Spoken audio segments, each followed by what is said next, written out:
By now, you've probably watched the Google I/O 2026 keynote and seen all the cool new AI features the company has to offer. But I'm about to show you all the things that Google didn't tell you about at the keynote. Google I/O isn't just a 2-hour keynote stage show. It's a time for you to actually go hands-on with all the cool things that Google announced on stage, and a time for you to talk with Googlers about how they actually made the products. And believe it or not, there's a lot of stuff that Google didn't announce on the keynote stage that you can actually explore at the show. So come on. So this is the first thing you see when you get to I/O, which is this giant I/O sign that Google builds every year. People love getting in line and taking a bunch of selfies in front of it, and yeah, it's just one of the hottest things at the entire show. After we get the sign out of the way, it's time to go get some breakfast, which Google very kindly provides for us, which is very nice of them. And then it's time to head into the amphitheater itself to get our seats so we can check out the keynote live. The keynote event is basically what you watch at home, but you don't have a skip button, unfortunately, nor a fast forward button. So you got to sit through the entire 2-hour presentation, which can be a little grueling. The main difference is that at home, you don't have the power to stop the presentation from continuing by awkwardly applauding after someone says something. And the game is pretty fun too. Not that I would ever do anything like that, of course. But the keynote is just a lot of talk. After the keynote is when things get really interesting. Right now, we're on our way to the demo area where we can actually try out some of the things Google announced on stage. Google calls this the AI sandbox. Oh, but look at this. On the way, we can stop at the snack area where we can get any snack we want and take as much as we need. So, thanks, guys.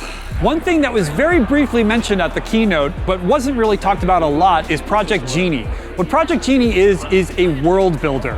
At the demo area, what they did is allowed you to pick a character, which I picked a Pixel phone, obviously, and then pick an environment. And I picked a beehive because when has a phone been in a beehive? Probably never. Anyway, you pick these two things and then it creates a world around it and you can actually navigate that world with your character. Now, this might seem like something silly to do, but it actually has real world implications. What they did is they used this to create impossible environments for Waymo cars to navigate through, to get those Waymo cars better at navigating the actual real world. So this might seem like a silly way to make a little video game, but it actually could be the future for self-driving vehicles. One of the things that I was most excited about at the keynote is Google Spark and Android Halo. Google Spark is a way to run your Gemini agents in the cloud without having to worry about doing it on your local machine. You've probably faced this problem where you want to run a really complex Gemini prompt, but in order to do it, you have to keep your laptop open the entire time. But with Gemini Spark, all that will happen on a virtual machine that's operating 24 hours a day, 7 days a week. This allows you to actually create an agent that runs all the time in the background, or even have multiple agents that interact with one another. Android Halo is going to give you the ability to actually see what your agents are doing. You'll get a notification up in your status bar on your Android phone. You'll tap that and you'll be able to see what's going on with your agents and even respond to messages that your agents are sending you. This is going to bring the agentic future that Google keeps talking about, where your Gemini agent is actually doing things on your behalf while you're just, living your life. Google didn't talk much about Android Halo at the show, but I'll mention more about that later on in the video. But what I want to jump to now is Google Pics, a brand new product from Google. So what this does is this allows you to use the images that you've created through Nano Banana and actually edit individual parts of the image.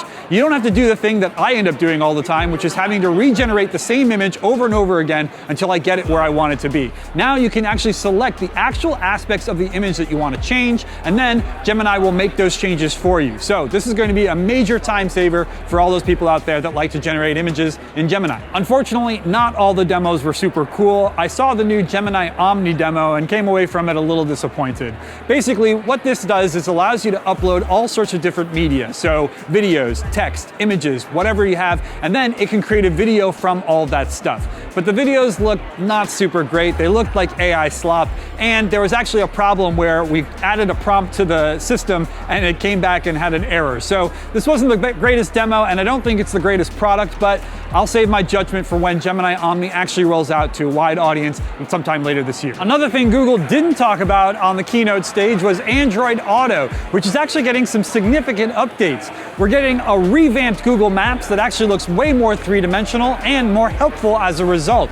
We're getting a brand new look at Spotify. We're getting YouTube videos that can actually play in the car while you're parked and actually continue to play after you start moving, but audio only. We're also getting brand new Google Home widget, which will allow you to control your smart home from the car, and a photo widget too, so you can take a look at your furry friends while you're driving. There's also going to be a brand new Create My Widget feature, just like what we saw announced for Android 17 and Google Books. This is also going to work in the car, which is going to be really, really useful for making your car your own. All these Android Auto features are rolling out over the next few months, so I can't really tell you when you're going to get it, but you will get it by the end of the year. One of the big questions I had is, where's Android Halo? Google talked about Android Halo very briefly at the keynote, but didn't actually have anything to show us.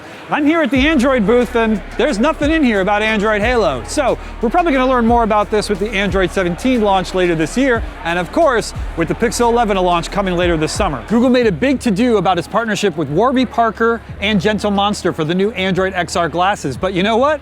They're nowhere to be found either. Unfortunately, no one can try them. They do have some glasses prototypes that are here that you can try out, but I've already tried them before, and the two that I really wanted to see just aren't here, which is really unfortunate, but that's how it goes sometimes at I/O. Of course, it's not all serious here at Google I/O. We do have some very fun things that are just silly. For example, we have a coffee making station where you can actually have something you've generated, an image of some sort, appear on your latte, which is, you know, fun but silly. We also have an entire Google store that you can shop at and buy all sorts of Google products. And with your badge, you actually get 10% off a lot of the items. And then we have the Nano Banana stand, where you can use Gemini Nano to create some very, very silly photos of yourself. At the end of that silly exercise with those photos, we get an actual banana. Woo! So that's what it's like attending Google I/O. I really wish everyone could come to something like this, because it is a pretty unique experience. But I'm really thankful that I get to show you guys what it's like. If you want to find out what it's like to visit the Google Pixel event a week before the Pixel launch, though, check out this video up here. And of course, it would mean a lot to me if you liked and subscribed. I will see you all down in the comments.